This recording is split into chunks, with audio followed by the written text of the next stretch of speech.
Syederalun perjuangan seorang ibu penyapu jalan di kawasan Sport Center Kabupaten Polewali Mandar, Sulawesi Barat viral di media sosial. Pasalnya, ibu tersebut bekerja menyapu jalan di Polman sembari menggendong anaknya yang masih balita. Mengutip tribunsulbar.com, dalam video yang viral, ibu tersebut menyapu di Jalan Stadion Kelurahan Madate, Kecamatan Polewali. Videonya viral setelah diupload di media sosial salah seorang warga pada Selasa 14 Januari 2023 lalu. Ibu tersebut bekerja sembari menggendong anaknya di punggung dan tampak sesekali harus berhenti untuk menarik nafas. Anaknya yang masih balita itu pun tertidur nyenyak tanpa ada gangguan kendaraan yang melintas.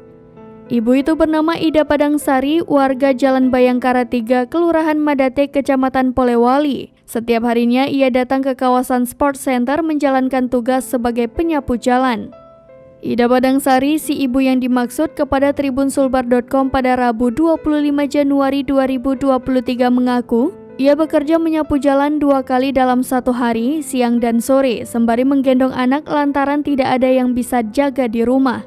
Ia saat ini tercatat sebagai tenaga kontrak di Dinas Lingkungan Hidup dan Kehutanan Polman. Hampir 1 bulan lebih ia bekerja untuk membantu mencukupi kebutuhan keluarga kecilnya. Menurut pengakuan Ida Padangsari, suaminya bekerja sebagai tukang becak motor dan saat ini mereka dikaruniai 2 orang anak. Ia pun harus bekerja sembari menggendong anaknya yang masih balita lantaran tidak ada yang bisa jaga di rumah. Penghasilan suaminya pun kadang tak menentu, hanya sekedar bisa untuk makan setiap harinya. Setelah videonya viral, Ida Padangsari pun untuk sementara waktu diistirahatkan dari pekerjaannya dengan tujuan agar anak balitanya ada yang merawat di rumah dan terhindar dari polusi udara. Saat ini ia digantikan suaminya Herman untuk mengerjakan tugas sebagai penyapu jalan.